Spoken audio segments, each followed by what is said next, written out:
The massive warship cut through space like a blade through silk. Its dark metal hull stretched for 3 miles, covered in weapon ports that could destroy entire cities with a single blast. Admiral Korvasti stood on the command bridge, watching. The stars blur past as his fleet moved toward their next target. Behind him, 200 ships followed in perfect formation. Each vessel carried enough firepower to level mountains. The 5th Imperial fleet had never known defeat.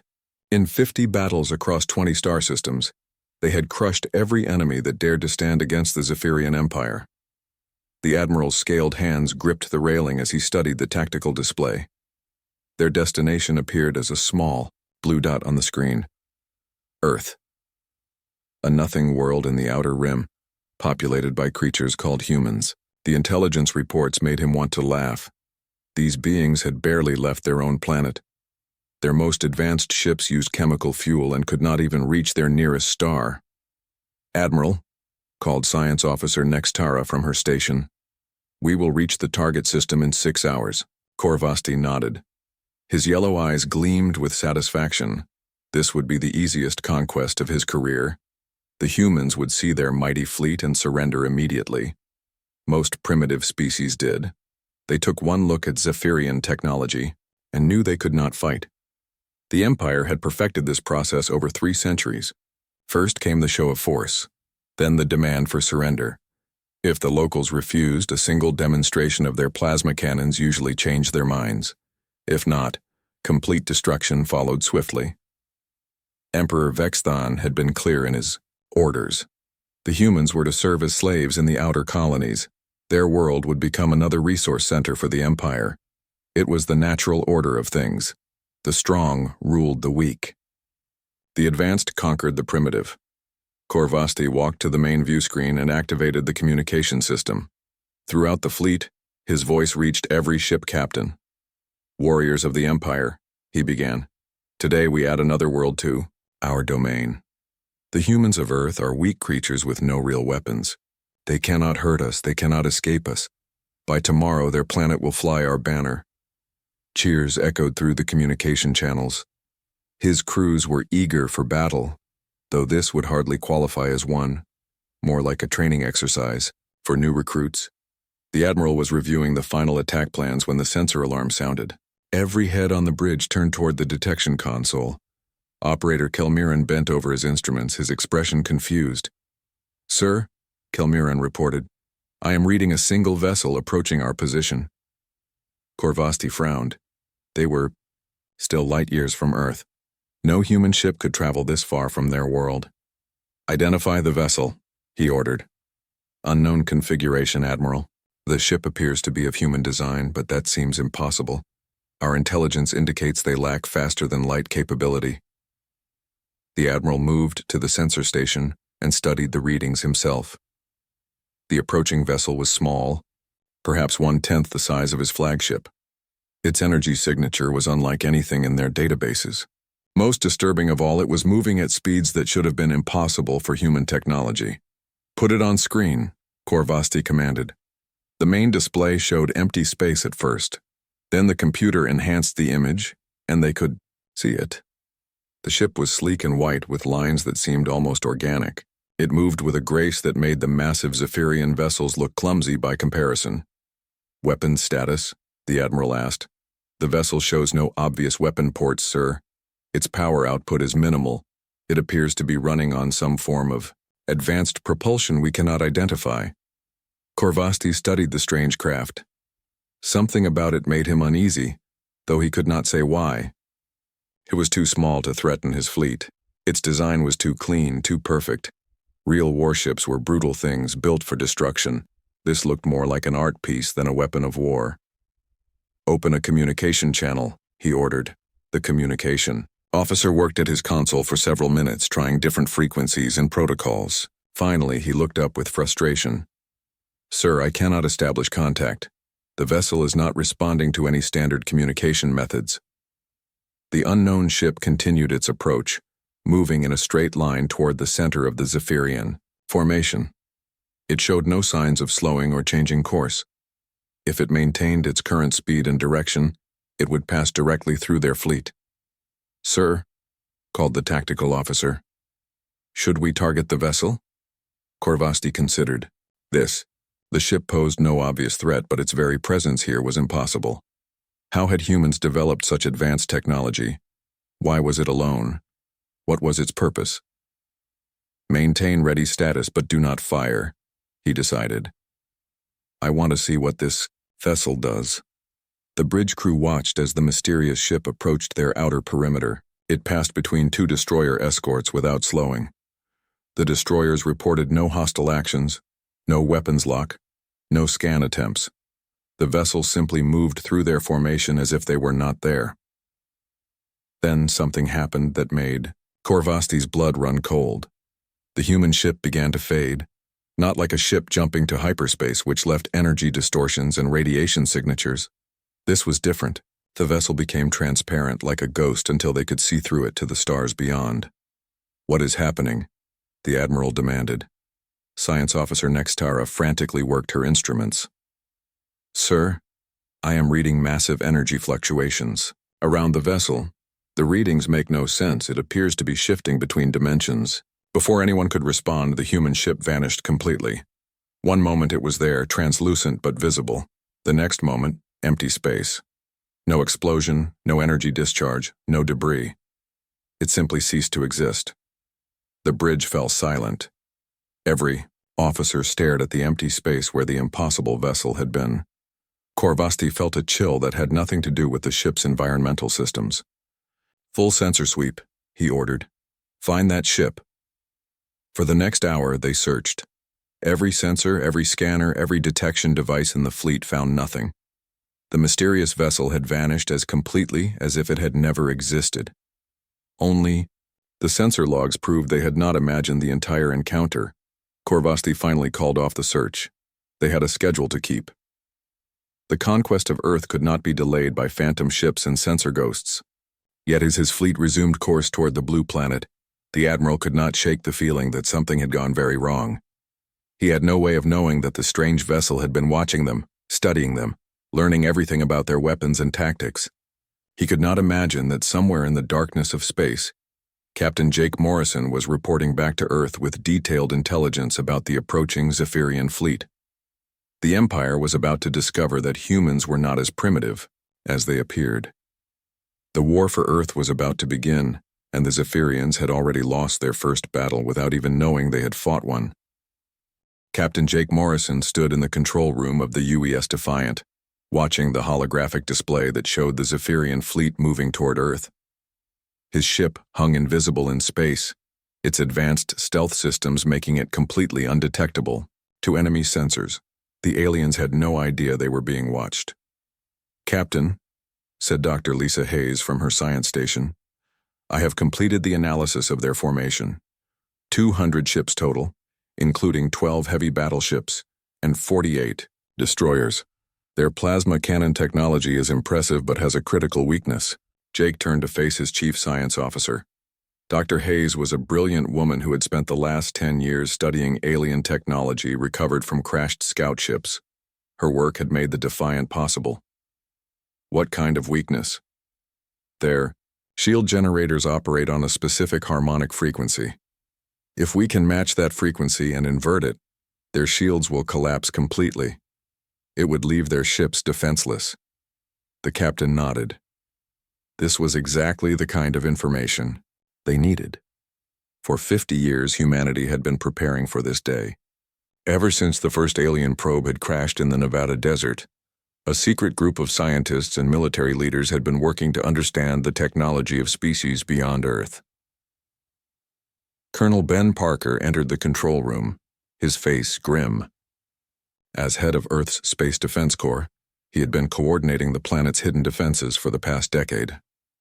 Jake, we just received word from command. The aliens will reach Earth in 18 hours. All defense platforms are ready. Jake looked at the tactical display showing Earth's orbital defenses. To anyone watching from space, the planet appeared defenseless. A few primitive space stations, some communication satellites, nothing that could threaten an advanced alien fleet.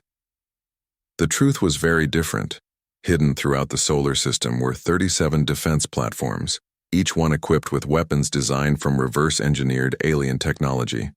Cloaked mining stations on asteroids concealed massive railguns.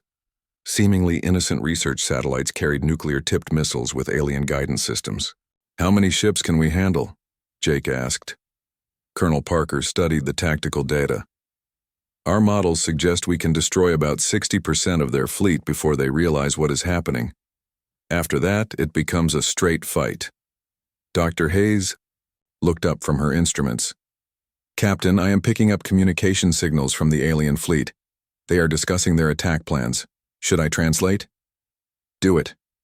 The computer processed the alien signals and converted them to English. Admiral Korvasti's voice filled the control room, speaking to his ship captains about the easy victory they expected to win. The aliens talked about humans like they were animals to be captured and enslaved. Jake felt anger building in his chest. These creatures planned to destroy everything humanity had built. They wanted to turn Earth into another resource center for their empire. They thought humans were too primitive to fight back. They were about to learn how wrong they were. "Tony, how are our engines?" Jake called to his chief engineer. Tony Martinez looked up from his console. "All systems running perfectly, Captain. The phase drive is operating at full capacity. We can appear and disappear at will, and their sensors will never track us." The phase drive was humanity's greatest achievement. Using technology borrowed from a dozen different alien crashes, Dr. Sam Rodriguez had created a propulsion system that could shift a ship partially into another dimension. It made the vessel invisible, untouchable, and capable of moving through normal space at impossible speeds.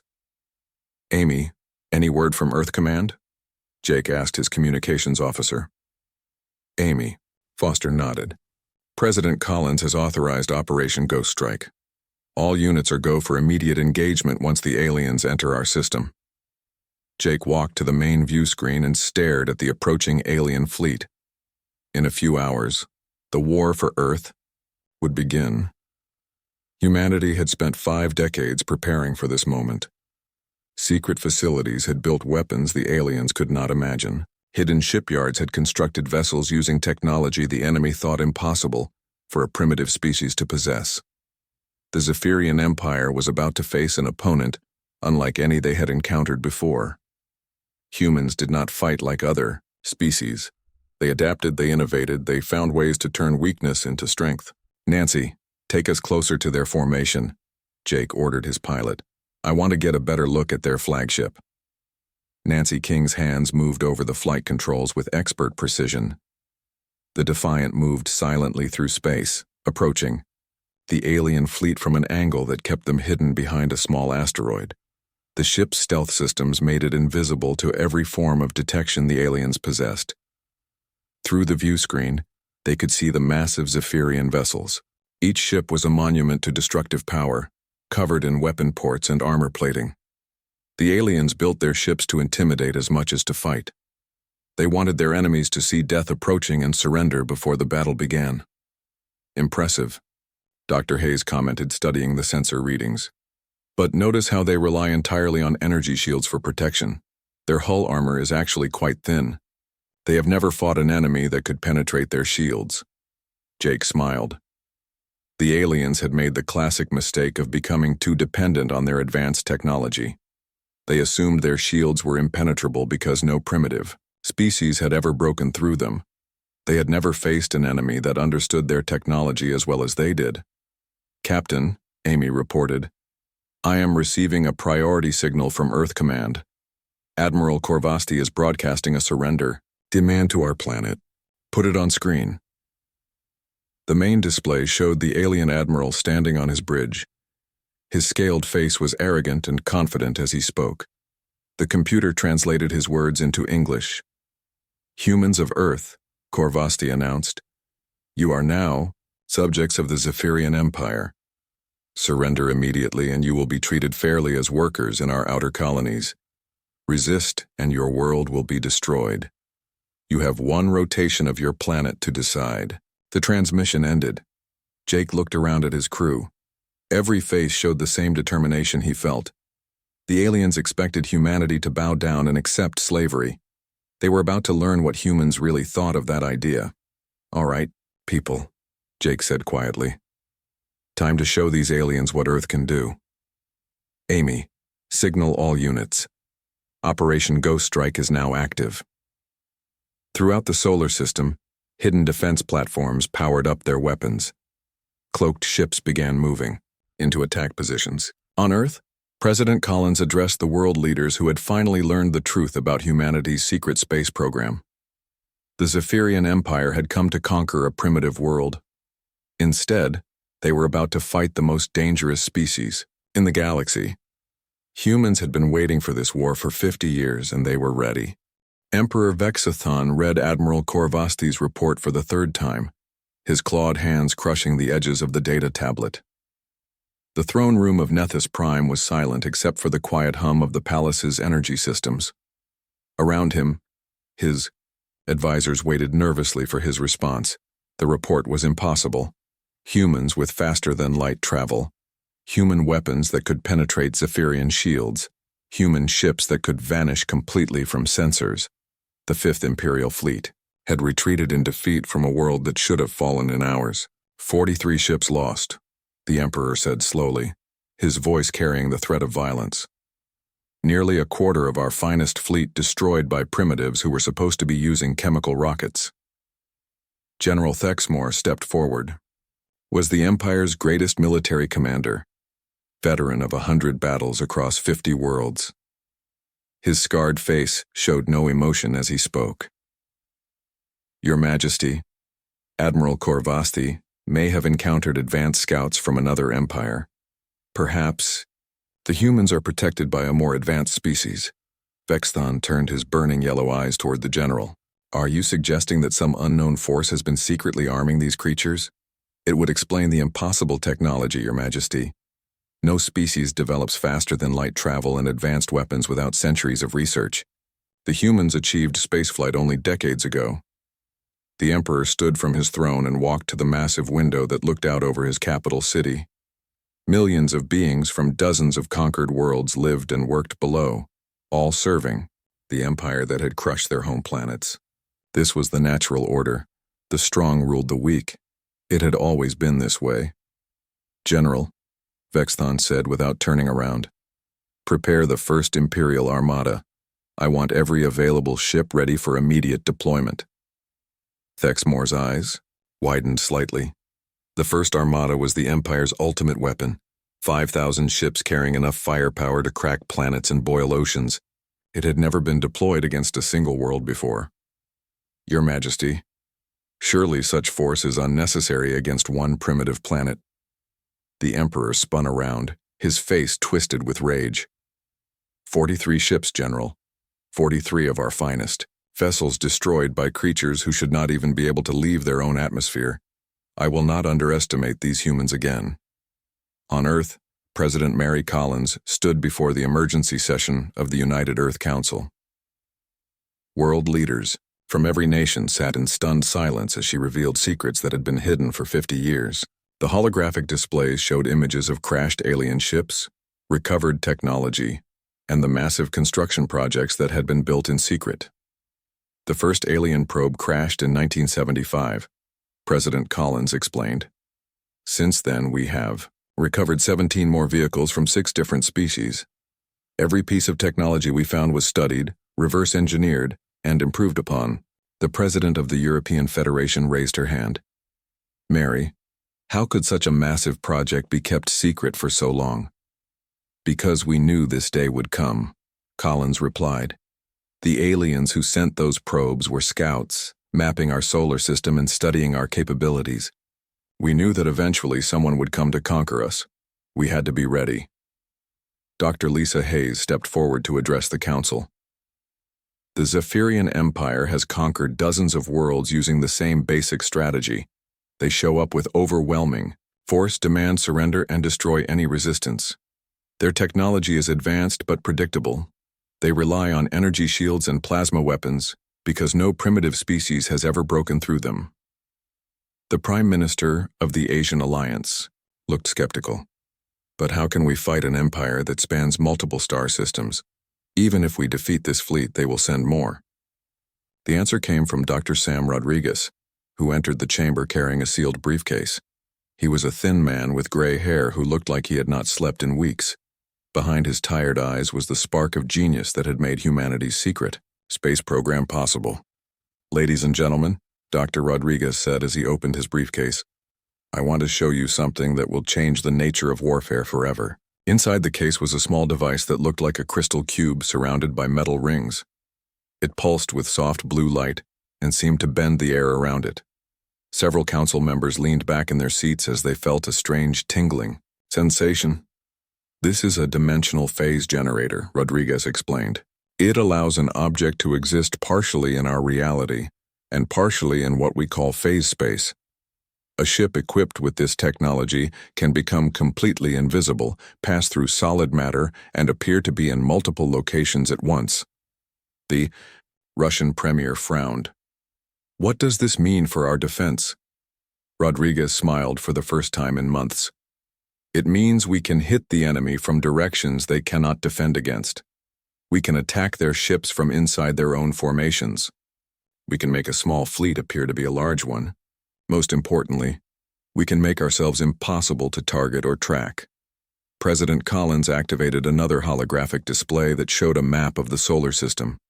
Dozens of red dots marked the positions of hidden defense platforms, cloaked ships and secret bases built into asteroids and moons.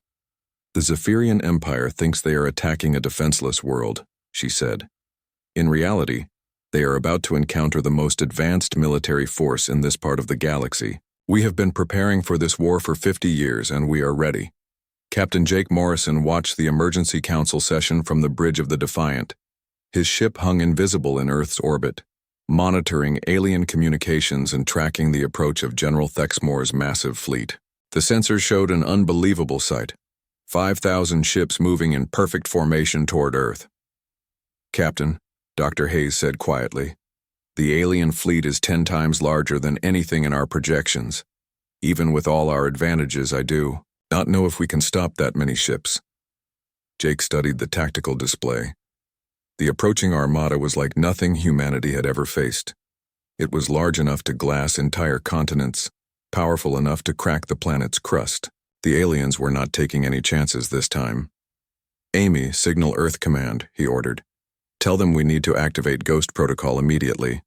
Amy Foster looked confused. "Sir, Ghost Protocol is still experimental."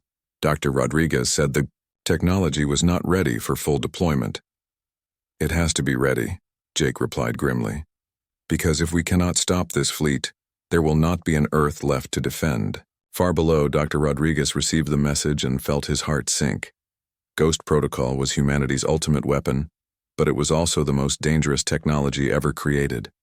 Using it would save Earth, but the cost might be higher than anyone imagined. The war for humanity's survival was about to begin, and both sides were preparing to use weapons that could reshape reality itself. General Thexmore stood on the command bridge of his flagship, the Eternal Dominion, watching as 5,000 ships dropped out of hyperspace at the edge of the solar system.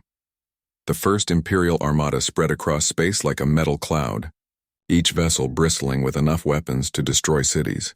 The general had brought the most powerful military force in the galaxy to crush one small planet. "Communications," he ordered. "Broadcast the surrender demand on all frequencies." His voice reached every corner of the solar system as the armada's massive transmitters activated. "Humans of Earth, this is General Thexmore of the Zetherian Empire. You have one solar rotation to surrender completely. Lay down your weapons, power down your defenses, and prepare for occupation. Any resistance will result in the complete destruction of your world." The general smiled as he finished the broadcast. No species had ever refused to surrender when faced with the first armada. The sight of 5,000 warships was enough to break the will of any enemy. Even the proud Cathari had begged for mercy when they saw this much firepower approaching their homeworld. On Earth, President Collins watched the alien fleet on the main display in the underground command center. The sheer size of the armada was terrifying. Each ship was larger than anything humanity had ever built. Together, they carried enough destructive power to turn Earth into a lifeless rock. "Dr. Rodriguez," she said quietly, How long until Ghost Protocol is ready? The scientist looked up from his workstation, his face pale with exhaustion. 12 hours at minimum, Madam President. The dimensional anchors are still being deployed throughout the solar system.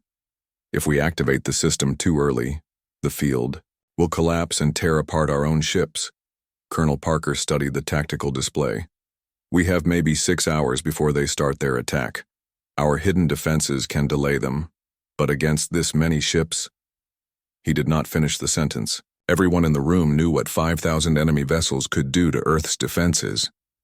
Captain Morrison listened to the conversations from his position in space.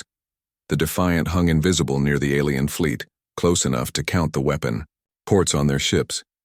His crew worked quietly at their stations, preparing for a battle that seemed impossible to win. "Captain," Nancy King said from the pilot's seat, "I am reading massive energy buildup across their fleet. They are charging their main weapons." Through the view screen, Morrison could see the alien ships spreading into attack formation. The general was not waiting for humanity's answer. He planned to demonstrate his power by destroying some of Earth's outer defenses, showing humans what would happen if they refused to surrender. "All stations, battle ready," Morrison ordered. "Amy, signal the hidden platforms. Tell them to prepare for immediate engagement." General Thexmore had studied every detail of the previous battle. Admiral Korvasti had been caught off guard by human stealth technology and superior tactics. The general would not make the same mistakes. He had positioned his ships in overlapping, defensive formations. His sensors were scanning for any sign of cloaked vessels. Most importantly, he had brought enough firepower to destroy anything that dared to challenge him. "Weapons officer," the general commanded. "Target the human orbital stations. Destroy them all." The first armada opened fire with devastating precision. Plasma bolts the size of buildings streaked across space toward Earth's apparent defenses. The alien weapons struck the primitive space stations and research platforms, vaporizing them instantly. Within minutes, everything humanity had built in orbit was gone. But the general's satisfaction was short-lived. As his ships celebrated their easy victory, space around them began to fill with weapons fire. Railgun slugs moving at incredible speed tore through alien hulls. Nuclear missiles with alien guidance systems struck shields and overloaded them. Laser beams from hidden platforms cut through armor like paper. "Report!" Thexmore shouted as his ship shook from multiple impacts. "Sir, we are under attack from concealed positions throughout the system. The humans have weapons platforms hidden in the asteroid belt, on the moons, even inside what appeared to be space debris." The general gritted his teeth. The humans had used the same trick that worked against Korvasti. They had hidden their real defenses while showing the aliens fake targets. But this time, he was ready for their tactics. "All ships, spread formation and begin systematic destruction of every object in this system. If they want to hide, we will destroy every place they could be hiding." The battle became a nightmare of destruction. The alien fleet spread across the solar system, hunting for hidden human defenses. Every asteroid, every moon, every piece of debris was targeted and destroyed. But for every hidden platform they found, 2 more appeared from new locations. Captain Morrison led his small fleet of cloaked ships in desperate hit-and-run attacks. The phase drive technology let them appear inside the alien formations, strike at vulnerable targets, and vanish before the enemy could respond. But even with their advantages, the humans were badly outnumbered. "Lisa, how many enemy ships have we destroyed?" Morrison asked. Dr. Hayes checked her instruments. 237 confirmed kills, Captain. But they still have over 4,000 ships operational. The math was simple and terrible. Humanity was fighting the largest space battle in their history, and they were losing. The aliens had too many ships, too much firepower, too much experience. For every Zetherian vessel destroyed, Earth lost 3 defense platforms. General Thexmore watched the battle from his command bridge with growing frustration. Yes, his fleet was winning, but the cost was higher than expected. The humans fought with a savagery and cleverness that impressed even him. Their ships appeared from impossible angles, struck with devastating precision, and vanished before his gunners could target them. But victory was inevitable. The first armada had never been defeated. and it would not be defeated today. The humans were brave, but bravery meant nothing against overwhelming force. "Sir," his tactical officer reported, "we have destroyed 60% of their defensive installations. The remaining platforms are falling back toward their planet." The general nodded. The final phase of the battle was beginning. Soon, his ships would be in orbit around Earth, and the humans would have no choice but to surrender or watch their world burn. But deep in the hidden laboratories beneath Earth's surface, Dr. Rodriguez was making final preparations for Ghost Protocol. The dimensional anchors were in position. The phase generators were charged and ready. Humanity was about to deploy a weapon that would change the rules of space warfare forever. The general thought he was winning. He had no idea that the real battle had not even started yet. Captain Morrison watched the tactical display with growing desperation. The Zetherian fleet had broken through Earth's outer defenses and was moving toward the planet itself. General Thexamore's ships formed a massive wall of destruction, their weapons charging for the final assault that would crack Earth's surface and boil its oceans. "Amy, get me Dr. Rodriguez," Morrison ordered. The scientist's tired face appeared on the communication screen. Behind him, technicians worked frantically at control panels covered in blinking lights. The underground facility hummed with dangerous energy as massive machines prepared to tear holes in reality itself.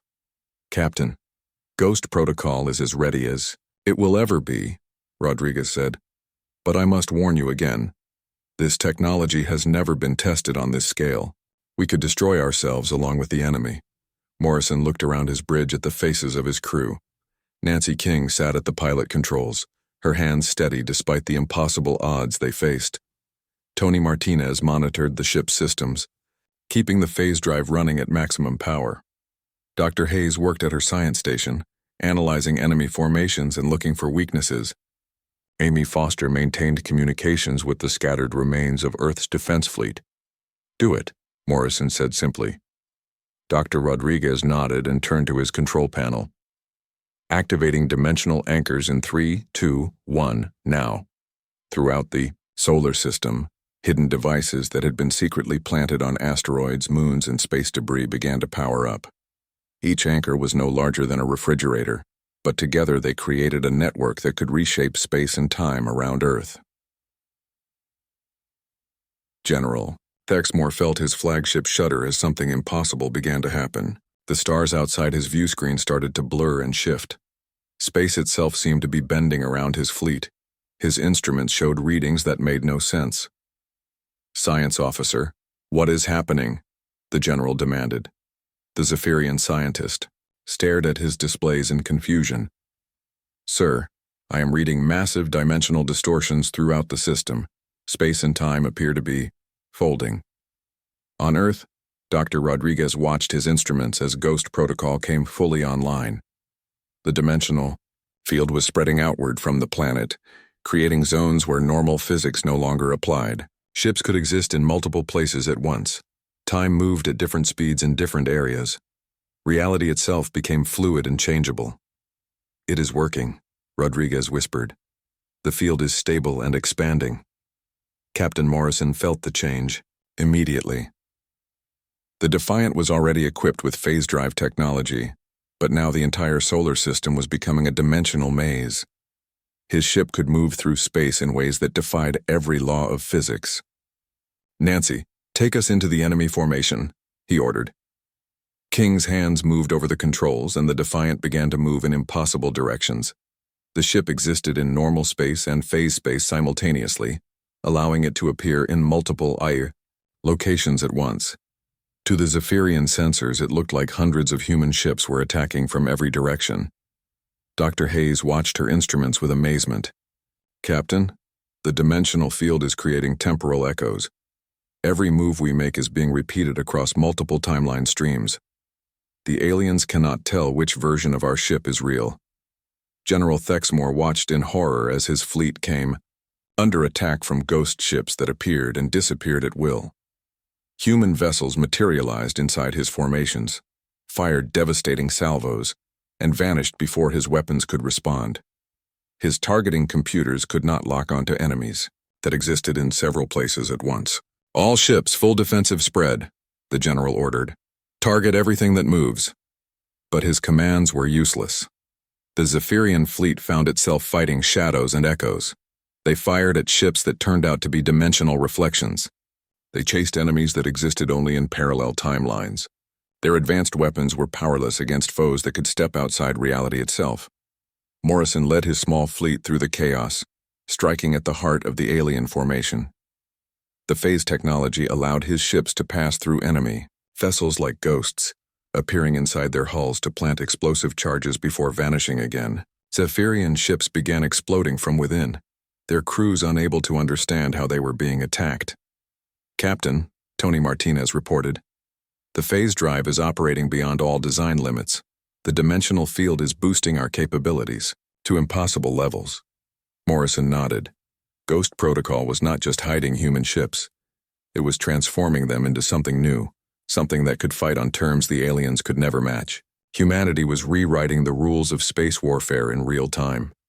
Dr. Rodriguez watched the battle from his command center, monitoring the dimensional field that was spreading throughout the solar system. The technology was working better than his wildest hopes, but he could see warning signs building in the data. The fabric of space itself was being stressed by the massive energies they were using. General Thexmore realized that his mighty armada was being destroyed by enemies he could not see or touch. Ships that should have been impossible were tearing his fleet apart. His weapons were useless against foes that existed in multiple dimensions at once. Science officer, can we counter this technology? He asked, desperately. The scientist shook his head. Sir, they are using principles of physics that we do not understand. Our weapons are designed to fight in normal space. These humans are fighting from outside reality itself. The battle turned into a nightmare for the Zetherian Empire. Their ships found themselves trapped in areas where time moved slowly, making them easy targets for human weapons. Others were caught in dimensional loops that made them fire on their own vessels. The proud First Armada was being torn apart by forces they could not comprehend. Morrison watched enemy ships beginning to fade from normal space as the dimensional field affected them. Some vessels were being pushed into parallel realities where they could no longer threaten Earth. Others were caught between dimensions, trapped in spaces that existed nowhere and everywhere at once. Lisa, how many enemy ships are still operational? He asked. Dr. Hayes checked her readings. Less than 1,000, Captain. The rest have been destroyed or displaced into alternate dimensions.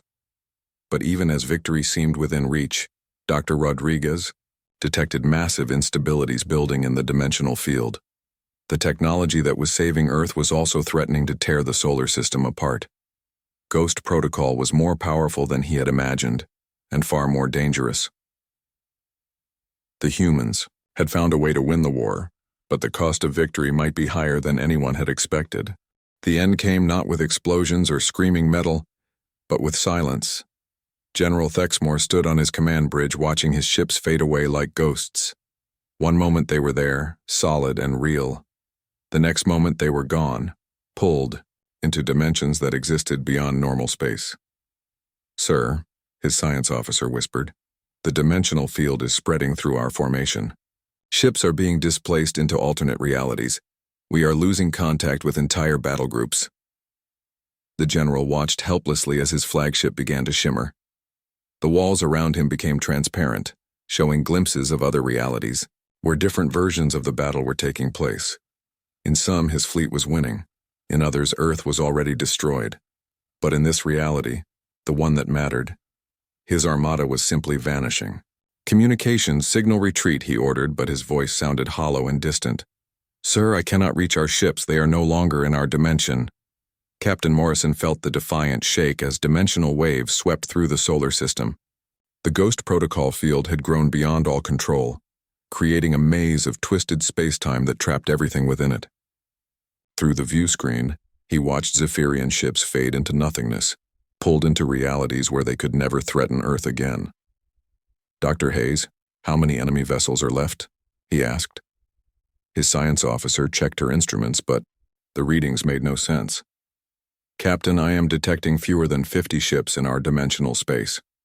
The rest have been displaced or destroyed, but the field is still expanding. Tony Martinez looked up from his engineering station, his face pale with worry. "Captain, the phase drive is overloading. The dimensional energies are too strong. We need to shut down Ghost Protocol before it tears the solar system apart." Morrison opened a communication channel to Earth. "Dr. Rodriguez, we need to end this now. The field is out of control." Far below on Earth, Dr. Rodriguez stared at his instruments in growing horror. The dimensional field that had saved humanity was now threatening to destroy everything they had fought to protect. Space-time around Earth was becoming permanently twisted. The planet was being cut off from normal reality.